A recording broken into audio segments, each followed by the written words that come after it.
नमस्कार साथियों, स्वागत है आपका हमारे YouTube चैनल में। आप छत्तीसगढ़ की किस जगह से हमारे समाचार सुन रहे हैं, कृपया कमेंट बॉक्स में लिखकर हमें जरूर बताएं। साथ ही हमारे चैनल को सब्सक्राइब करना ना भूलें। रायपुर से प्रस्तुत हैं छत्तीसगढ़ के प्रादेशिक समाचार। समाचारों के साथ मैं रजनी शुक्ला। पहले मुख्य समाचार। पंचायत सचिवों के शासकीयकरण के लिए बनाई जाएगी समिति। मुख्यमंत्री ने रायपुर में हुए समारोह में की घोषणा। छत्तीसगढ़ में 11 जुलाई से शुरू होगा एक पेड़ मां के नाम महावृक्षारोपण अभियान। प्रदेश भर में 3 करोड़ से अधिक पौधे लगाए जाएंगे। कांग्रेस ने बिजली की दर में वृद्धि को लेकर प्रदेश भर में कल किया धरना प्रदर्शन। और प्रयास आवासीय विद्यालय और एकलव्य आदर्श आवासीय विद्यालय की प्रवेश परीक्षा का परिणाम हुआ घोषित। अब समाचार विस्तार से। मुख्यमंत्री विष्णुदेव साय ने रायपुर में पंचायत सचिव संघ छत्तीसगढ़ द्वारा आयोजित सम्मान समारोह में शिरकत की। इस अवसर पर मुख्यमंत्री ने घोषणा करते हुए कहा कि प्रदेश पंचायत सचिव संघ द्वारा शासकीयकरण की मांग को पूरा किया जाएगा और इसके क्रियान्वयन के लिए कमेटी का गठन किया जाएगा। मुख्यमंत्री की घोषणा पर संघ के पदाधिकारियों ने मुख्यमंत्री का आभार व्यक्त किया। मुख्यमंत्री ने कहा कि देश का विकास पंचायतों में निहित है और सरकार की सभी योजनाओं का क्रियान्वयन पंचायतों के माध्यम से ही होता है। मुख्यमंत्री ने पंचायत सचिवों की महत्वपूर्ण भूमिका पर जोर देते हुए कहा कि सभी योजनाओं का सफलतापूर्वक संचालन सचिवों द्वारा किया जाता है।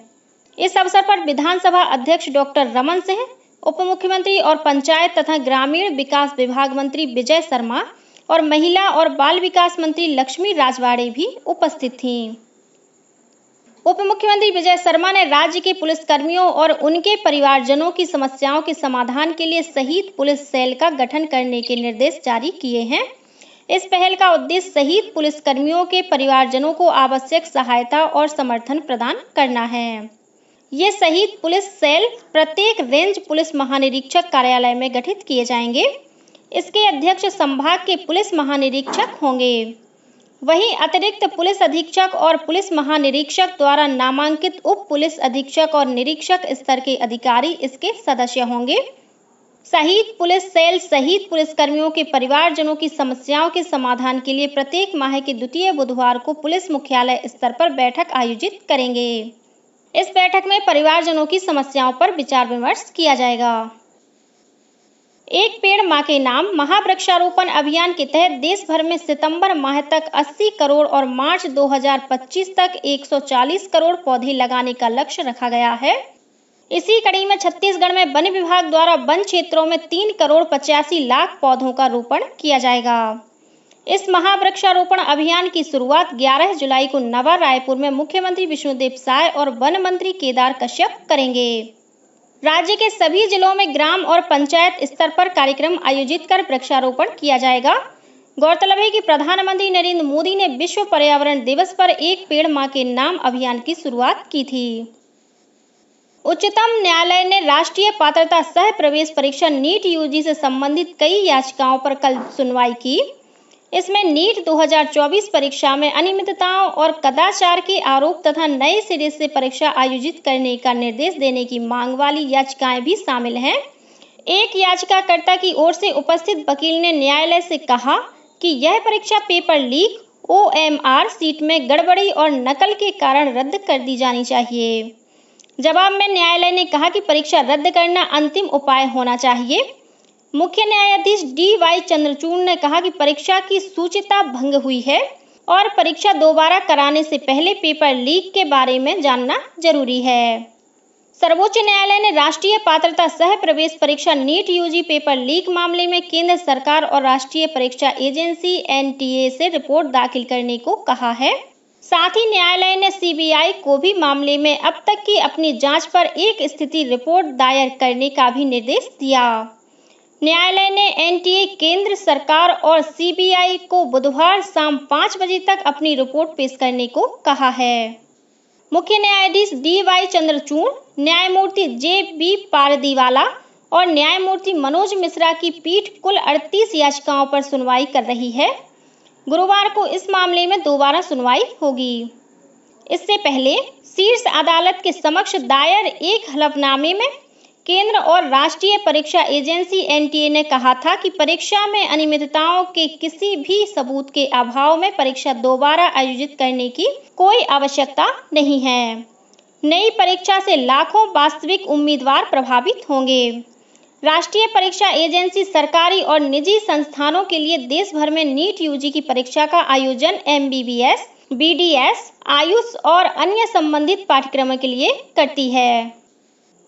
प्रदेश में कल से मातृत्व लाभ सप्ताह का आयोजन किया जा रहा है। 12 जुलाई तक चलने वाले इस अभियान के अंतिम दिन जल शक्ति से नारी शक्ति के तहत जल संरक्षण पर जन जागरूकता कार्यक्रम आयोजित होगा।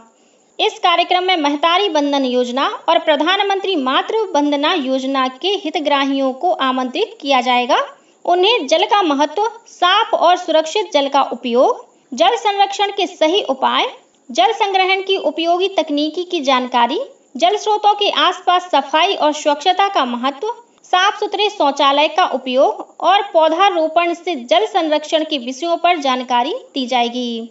कार्यक्रम के दौरान उपस्थित महिलाओं को जल संरक्षण के संबंध में शपथ दिलाई जाएगी।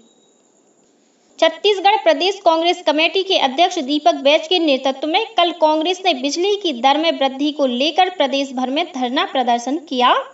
राजधानी रायपुर के राजीव गांधी चौक में पूर्व मुख्यमंत्री भूपेश बघेल, प्रभारी महामंत्री मलकीत सिंह गेंदू, रायपुर महापौर एजाज ढेबर, युवा कांग्रेस के प्रदेश अध्यक्ष आकाश शर्मा, एनएसयूआई के प्रदेश अध्यक्ष नीरज पांडे सहित बड़ी संख्या में प्रदेश पदाधिकारियों ने धरना प्रदर्शन किया और फिर बाद में बूढ़ापारा बिजली ऑफिस तक पैदल मार्च कर विद्युत विभाग के वरिष्ठ अधिकारियों को ज्ञापन सौंपा। वहीं नेता प्रतिपक्ष डॉक्टर चरणदास महंत शक्ति जिले के अंबेडकर चौक में आयोजित धरना प्रदर्शन में शामिल हुए। गौरतलब है कि राज्य सरकार ने पिछले दिनों बिजली की दर में 8% की वृद्धि की है। आदिम जाति, अनुसूचित जाति और अन्य पिछड़ा वर्ग तथा अल्पसंख्यक विकास विभाग द्वारा आयोजित प्रयास आवासीय विद्यालय और एकलव्य आदर्श आवासीय विद्यालय की प्रवेश परीक्षा का परीक्षा परिणाम घोषित कर दिया गया है। अभ्यर्थी विभाग की वेबसाइट eklavya.cg.nic.in पर परिणाम देख सकते हैं। परीक्षा परिणाम के संबंध में यदि रोल नंबर अथवा नाम में कोई विसंगति हो तो अभ्यर्थी अपना आवेदन विभाग के ईमेल पर 12 जुलाई को शाम 5 बजे तक भेज सकते हैं। उप मुख्यमंत्री अरुण साव ने कल बिलासपुर जिले के बेलतरा विधानसभा क्षेत्र के अंतर्गत 14 करोड़ 73 लाख रुपए के 94 विकास कार्यों का शिलान्यास और भूमि पूजन किया। कार्यक्रम की अध्यक्षता विधायक सुशांत शुक्ला ने की। ये विकास कार्य 15वें वित्त आयोग, अधोसंरचना मद और निकाय मद के तहत स्वीकृत किए गए हैं। इस अवसर पर उप मुख्यमंत्री श्री साव और विधायक श्री शुक्ला ने एक पेड़ मां के नाम अभियान के तहत खेल परिसर में नीम के पौधे भी लगाए। बलरामपुर जिले में भंवर माल धान खरीदी केंद्र में पिछले खरीफ वर्ष में 77 लाख रुपए के गबन के मामले में पुलिस ने 4 आरोपियों को गिरफ्तार किया है। गौरतलब है कि खरीफ वर्ष 2023-24 में समर्थन मूल्य पर धान खरीदी के बाद ऑडिट के दौरान मामला उजागर हुआ था। इसके बाद फूड इंस्पेक्टर ने इसकी शिकायत रामानुजगंज थाने में दर्ज कराई थी, जिस पर पुलिस ने भंवर माल धान खरीदी केंद्र के 11 लोगों के खिलाफ मामला दर्ज किया था।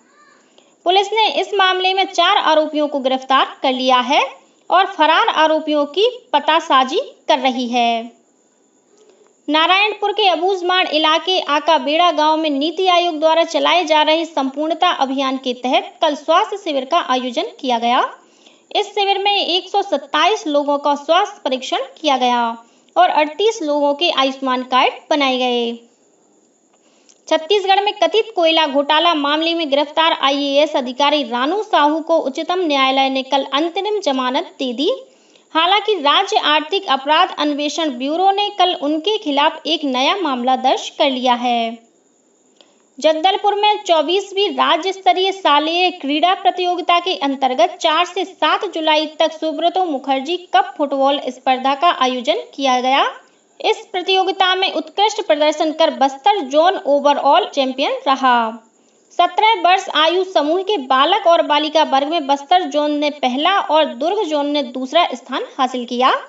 वहीं 15 वर्ष आयु समूह के बालक वर्ग में बस्तर जोन ने पहला और सरगुजा जोन ने दूसरा स्थान प्राप्त किया। प्रतियोगिता के समापन अवसर पर जगदलपुर विधायक किरण सिंह देव ने विजेता और उप विजेता टीमों सहित उत्कृष्ट प्रदर्शन करने वाले खिलाड़ियों को पुरस्कृत किया। इस प्रतियोगिता में दुर्ग, रायपुर, बिलासपुर, सरगुजा और बस्तर जोन के 250 से अधिक खिलाड़ी तथा प्रशिक्षक शामिल हुए। दंतेवाड़ा जिला रोजगार एवं स्वरोजगार मार्गदर्शन विभाग से जारी विज्ञप्ति के अनुसार भारतीय थल सेना द्वारा अग्निवीर भर्ती हेतु माह अप्रैल 2024 में लिखित परीक्षा आयोजित की गई थी। इस परीक्षा में उत्तीर्ण अभ्यर्थियों के लिए शारीरिक दक्षता परीक्षा 4 दिसंबर से 12 दिसंबर तक जिला रायगढ़ में आयोजित की जाएगी। इस संबंध में जिले के समस्त अग्निवीर भर्ती लिखित परीक्षा उत्तीर्ण करने वाले अभ्यर्थियों को सूचित किया जाता है कि शारीरिक दक्षता परीक्षा पूर्व निःशुल्क शारीरिक दक्षता प्रशिक्षण प्राप्त करने हेतु जिले में स्थापित लक्ष्य प्रतिस्पर्धा परीक्षा प्रशिक्षण केंद्र दंतेवाड़ा में संपर्क कर प्रशिक्षण प्राप्त कर सकते हैं।